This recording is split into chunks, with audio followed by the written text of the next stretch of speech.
Hey y'all, Chester Chestnut noting away hey, out here on the Spiritual Ranch. Got one more for you here and then I'll be done with the entrails, you know.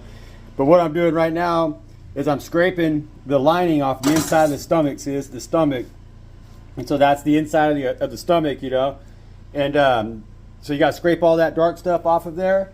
And then just like I did here with the honeycomb, see here's the honeycomb. That's nice and clean now. And so then you you scrape all that lining off of there, and then you give it a good boil. Give it a good boil in some vinegar and salt. You know, make a little bit of a brine, a mild brine, and then give it a good boil. You know, just 10-15 minutes, whatever. You know, that'll clean it up, sterilize it. And then after that, you cool it and then slice it up. You know, and then you just pan fry it. Make tripas, make tacos, make Mexican tacos, make burritos, whatever, and then.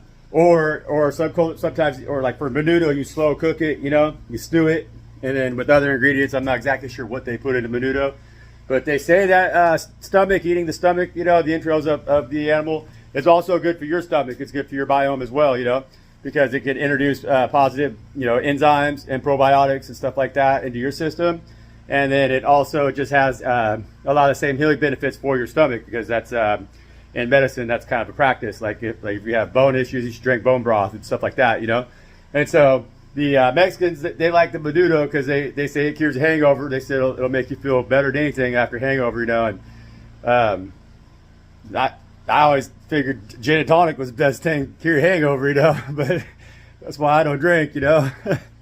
And so,